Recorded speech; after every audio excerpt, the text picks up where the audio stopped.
कोई राज नहीं रही।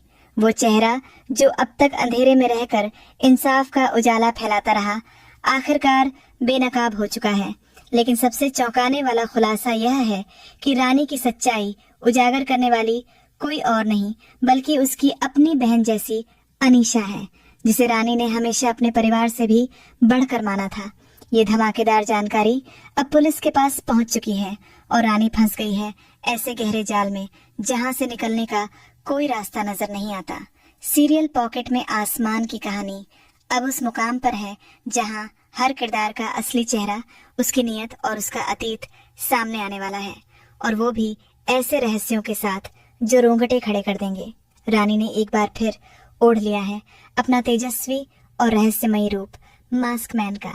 वो रात के सन्नाटे में एक फरिश्ते की तरह आती है जो सिर्फ इंसाफ के लिए जीती है, लेकिन इस बार उसकी जंग किसी और के लिए नहीं बल्कि अपने ही पति दिग्विजय के लिए है।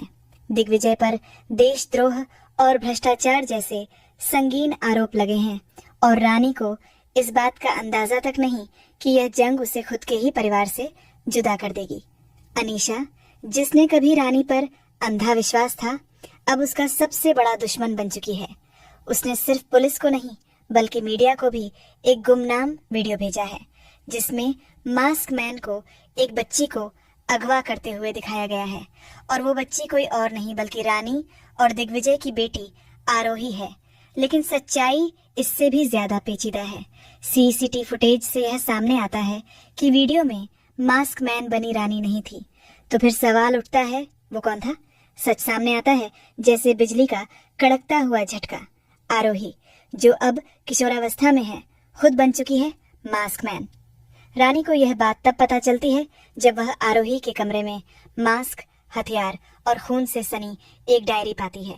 उस डायरी में लिखा होता है, मैं मम्मी जैसी बनना चाहती हूँ, लेकिन मैं उनसे भी ज्यादा खतरनाक हूँ। रानी की जिंदगी जैसे थम सी जाती है, लेकिन यह तो बस शुरुआत है। उधर दिग्विजय को जब पता चलता है कि अनीशा उसकी बेटी और संपत्ति दोनों की साजिश रच रही है, तो वह उसे घर से निकाल देता है। पर अनीशा इतनी आसानी से हार मानने वाली नहीं। वह एक सीक्रेट लीगल ट्रैक पर जाती है और कोर्ट में दावा करती है कि रानी मानसिक रूप से अस्थिर है और अपनी ही बेटी के लिए खतरा बन चुकी है। इस केस को मजबूत करने के लिए अनीशा कोर्ट में एक चौंकाने वाली डीएनए रिपोर्ट पेश करती है जिसमें कहा गया है कि आरोही रानी की बेटी है ही नहीं। यह खबर मीडिया में आग की तरह फैल जाती है। दिग्विजय पूरी तरह टूट जाता है।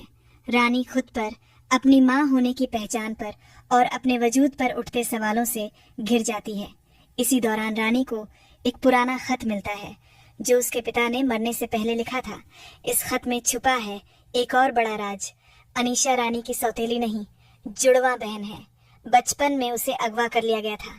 साथ मिला है डीएनए टेस्ट जो इस रहस्य की पुष्टि करता है। अब सब कुछ साफ हो जाता है। अनीशा को हमेशा से लगता रहा कि रानी ने उसकी जिंदगी छीन ली। रानी को मिला प्यार, सम्मान और एक खुशहाल परिवार, जबकि उसे मिली सिर्फ तन्हाई और जिल्लत। लेकिन कहानी में असली विस्फोट अब भी बाकी है। रानी की माँ, जिसे सब मरा हुआ मान चुके थे, असल में जिंदा है एक सीक्रेट लोकेशन पर। अब वो कोर्ट में गवाही देने वाली है और सबको बताएगी असली साजिश का सच। उसने बचपन में अपनी दोनों बेटियों को अलग करने वाली और खुद को मालकिन बनाने वाली और कोई नहीं, नीलिमा रानी की चाची थी। अब सीरियल पहुंच चुका है एक ऐसे मोड़ पर जहां हर रिश्ता झूठ का मुखौटा पहने खड़ा है और हर सच्चाई एक नई तबाही की दस्तक दे रही है। क्या रानी अपनी बेटी आरोही को मास्क मैन बनने से रोक पाएगी? क्या जुड़वा बहनों का यह खूनी संघर्ष किसी की बर्बादी पर खत्म होगा? क्या दिग्विजय रानी के साथ खड़ा रहेगा